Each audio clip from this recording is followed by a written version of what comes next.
السلام علیکم ورحمۃ اللہ وبرکاتہ۔ بسم اللہ الرحمن الرحیم۔ دوستو، آج کی اس ویڈیو میں ہم حضرت امام شافعی رحمۃ اللہ کے حالات کے بارے میں جانیں گے، اور حضرت امام مالک کے حالات شریفہ، اور حضرت امام احمد کے حالات شریفہ، اور حضرت امام یوسف کے حالات شریفہ، اور حضرت امام محمد کے حالات شریفہ، حضرت امام بخاری کے حالات شریفہ، حضرت امام مسلم کے حالات شریفہ، اماموں کی تقلید کرنے کا مسئلہ جانیں گے۔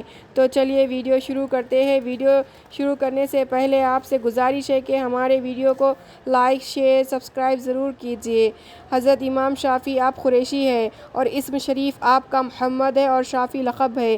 سن 150 ہجری مقام منبع میں مکہ شریف کے قریب آپ کی پیدائش ہوئی، اور اسی سال میں حضرت امام اعظم کی وفات شریف ہوئی۔ پھر حضرت امام شافعی کو مکہ شریف میں لایا گیا۔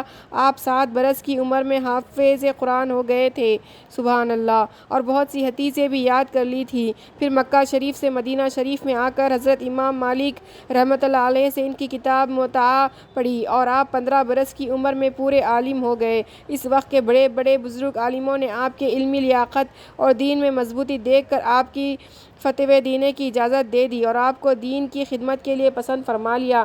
آپ کی کرامت یہ تھی کہ آپ نے جوان ہونے سے پہلے حضور نور صلی اللہ علیہ وسلم کو خواب میں دیکھا، تو حضور پور نور صلی اللہ علیہ وسلم نے فرمایا، اے لڑکے! آپ نے عرض کیا، لبیک یا رسول اللہ صلی اللہ علیہ وسلم، یعنی حاضر ہوں میں یا رسول اللہ۔ حضور صلی اللہ علیہ وسلم نے فرمایا کہ تم کس قوم میں سے ہو؟ آپ نے عرض کیا، یا رسول اللہ میں قریشی ہوں۔ حضور صلی اللہ علیہ وسلم نے فرمایا، میرے پاس آؤ اور اپنا منہ کھولو۔ حضرت امام شافعی رضی اللہ فرماتے ہیں کہ میں نے پاس جا کر اپنا منہ کھول دیا۔ حضور نے اپنا آب دہن میرے منہ میں ڈالا اور فرمایا، اللہ تعالیٰ تمہارے علم میں ترقی اور برکت عطا فرمائے۔ آپ فرماتے ہیں کہ اس خواب کے بعد علم حدیث میں مجھ سے کوئی غلطی نہیں ہوئی۔ آپ جب علم کی پڑھائی سے فارغ ہوئے تو حضرت امام مالک سے اجازت لے کر بغداد میں گئے، وہاں کے عالموں کے امتحان دیا اور سند حاصل کی۔ پھر مکہ شریف میں تشریف لے آئے، پھر بغداد میں گئے، پھر وہاں سے مصر میں گئے، اور وہاں رہ کر کتابیں لکھی اور علم پڑھانے میں مشغول ہوئے۔ 14 کتابیں ماں اصول دین میں اور 100 سے زیادہ فروعات دین میں لکھی۔ حضرت امام احمد حنبل رحمۃ اللہ علیہ 3 لاکھ حدیثوں کے حافظ تھے، پھر بھی آپ کے شاگرد ہوئے۔ ایک دفعہ لوگوں نے حضرت امام احمد سے کہا کہ آپ تو حدیثوں کے حافظ ہیں، پھر کیا وجہ ہے کہ جوان لڑکے کے شاگرد ہو گئے اور اس کی تعظیم کرتے ہیں؟ فرمایا کہ جتنی حدیثیں مجھے یاد ہیں، امام شافعی ان کا مطلب سمجھتے ہیں، اگر وہ نہ ہوتے تو میں علم کے دروازے پر ہی پڑا رہتا۔ علم فقہ کا دروازہ مجھ پر انہی کی برکت سے کھلا ہے۔ آپ کی وفات کے بعد حضرت امام احمد 40 برس تک آپ کی مغفرت کے لیے دعا کرتے رہے۔ ایک دن امام احمد کے شہزادے نے پوچھا کہ شافعی کون تھے جن کے لیے آپ دعا مانگتے رہتے ہیں؟ فرمایا، امام شافعی دنیا میں آفتاب تھے اور خدا کے بندوں کے لیے امن اور آسانی کا وسیلہ تھے، سبحان اللہ۔ حضرت امام شافعی بھی کیسی مبارک شان رکھتے تھے۔ جمعے کے دن سن 204 ہجری میں آپ نے وفات پائی، رحمت نازل ہو آپ پر اللہ کی، آمین۔ حضرت امام مالک کے حالات شریفہ۔ آپ اپنی والدہ صاحبہ کے پیٹ میں 2 برس رہے اور سن 95 ہجری میں پیدا ہوئے، اور 84 برس کی عمر شریف پا کر اس دنیائے فانی کو چھوڑا۔ آپ کو حدیثوں کو یاد کرنے کا بہت شوق تھا، اور حضور صلی اللہ علیہ وسلم کی سنت کے بڑے عاشق تھے۔ 17 برس کی عمر میں حدیثوں کو یاد کرنا شروع کیا، اور بے شمار حدیثوں کے آپ نے حفظ کیے۔ حضرت امام شافعی آپ کے شاگرد ہیں۔ آپ نے کتاب موطا میں سے 1000 حدیثیں شاگردوں کو پڑھائی، اور تمام عمر مدینہ شریف میں رہے۔ جب آپ حدیث شریف پڑھانے بیٹھتے تو وضو کر کے خوشبو لگاتے اور فرماتے کہ میرا دل اس سے بہت خوش ہوتا ہے کہ رسول اللہ صلی اللہ علیہ وسلم کی حدیثوں کی خوب تعظیم کروں، سبحان اللہ۔ آپ بھی اللہ تعالیٰ کے مقبول اور پیارے بندے تھے، اللہ آپ پر اپنی رحمت نازل فرمائے، آمین یا رب العالمین۔ حضرت امام احمد کے حالات شریفہ۔ سن 164 ہجری شہر بغداد میں آپ پیدا ہوئے، اور سن 241 عیسوی میں 77 برس کی عمر میں آپ نے وفات پائی۔ آپ علم حدیث اور فقہ میں، یعنی حدیثوں کا مطلب سمجھنے میں حضرت امام شافعی کے شاگرد تھے، اور آپ کے شاگرد بھی بڑے بڑے درجے کے عالم اور امام ہوئے، جیسے امام بخاری، امام مسلم۔ آپ کی دعا بہت جلد قبول ہوتی تھی۔ حضرت امام شافعی نے آپ کے بارے میں فرمایا ہے کہ میں نے بغداد میں امام احمد حنبل کے برابر پرہیزگاری اور علمی لیاقت میں کسی کو نہیں چھوڑا۔ آپ کی کتاب مسند شریف علم حدیث میں بڑی معتبر اور مشہور ہے، اس میں 30,000 سے زیادہ حدیثیں ہیں۔ حضرت امام احمد کی کرامت۔ حضرت سرا مسقطی رحمۃ اللہ علیہ فرماتے ہیں کہ کوفہ کے حاکم نے لوگوں کے ورغلانے سے آپ کو اپنی کچہری میں بلایا اور کہا تم قرآن کو مخلوق کہہ دو۔ آپ نے جواب دیا کہ قرآن مجید اللہ تعالیٰ کا کلام ہے، میں اس کو مخلوق نہیں کہہ سکتا۔ یہ جواب سن کر حاکم نے آپ کے ہاتھ پاؤں بندھوا کر اوپر لٹکا دیا اور حکم دیا کہ اس کے کوڑے مارو۔ جب کوڑے لگنے لگے تو آپ کا کمر بندھ گیا۔ اسی وقت غیب سے 2 ہاتھ ظاہر ہوئے اور کمر باندھ کر غائب ہو گئے۔ آپ کی کرامت دیکھ کر حاکم کانپ گیا اور آپ کو چھوڑ دیا۔ جب آپ چھٹ کر آئے، لوگوں نے کہا کہ جن لوگوں نے آپ کو تکلیف دی ہے ان کے لیے بددعا کیجیے۔ آپ نے فرمایا میں نے ان کو معاف کیا اس لیے کہ وہ مجھ کو غلطی پر سمجھتے تھے۔ آپ کی وفات شریفہ جمعے کے دن چاشت کے وقت بغداد میں ہوئی اور عصر کی نماز کے بعد آپ کو دفنایا گیا۔ جب آپ کا جنازہ لے کر چلے تو ہزاراں پرندے آپ کی جدائی میں بے قرار ہو کر آپ کے جنازے پر اڑ کر آ رہے تھے۔ یہ کرامت دیکھ کر 40,000 آدمی مسلمان ہو گئے۔ لکھا ہے کہ آپ کی وفات کے بعد کسی بزرگ نے آپ کو خواب میں دیکھا اور دریافت کیا کہ حضرت بتلائیے اللہ تعالیٰ کے یہاں کیسی گزری؟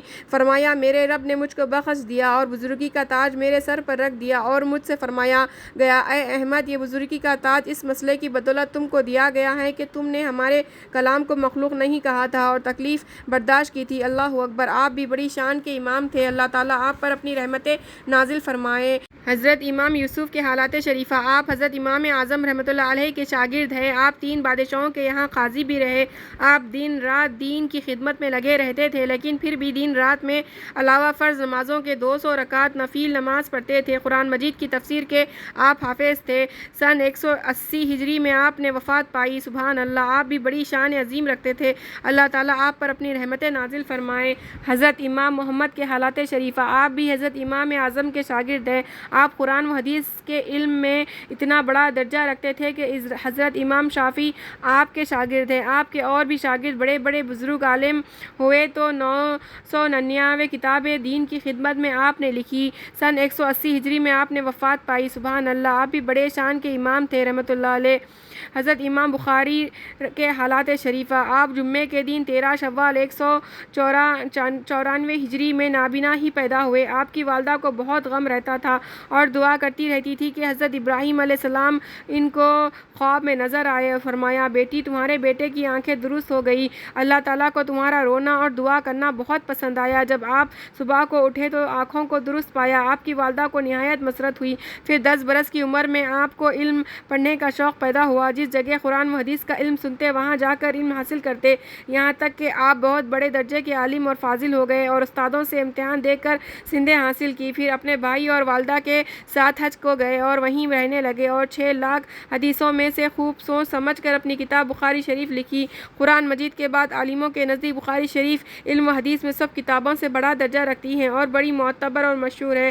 سمرقند کے قریب سن 200 ہجری کے اندر ایک گاؤں میں 62 برس کی عمر میں آپ نے وفات پائی۔ انا اللہ و انا الیہ راجعون۔ سبحان اللہ، آپ بھی بڑے درجے کے امام تھے، رحمتیں ہو اللہ تعالیٰ کی آپ پر۔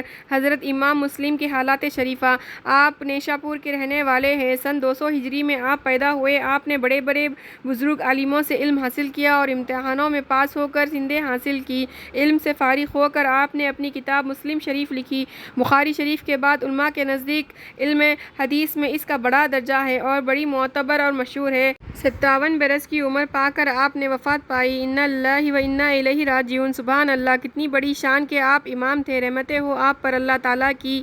مسلمان بھائیوں دوستو، اس عاجز نے ایک نمود کے طور پر یہ حالات اماموں کے لکھے ہیں، ورنہ ان حضرات کی شان عظیم کتابیں بھری پڑی ہے۔ شان میں کئی کتابیں لکھی ہوئی ہے، غور سے دیکھو گے کہ سمجھو گے کہ تو ضرورت معلوم ہو جائے گا کہ اس مبارک زمانے کے بڑے بڑے بزرگ عالموں نے ان اماموں کو پڑھایا اور دین میں ان کو سمجھ اور مضبوطی دے کر ان کو سندیں دی اور دین کی خدمت ان کے سپرد کی اور ان کو امام اور پیشوا بنایا۔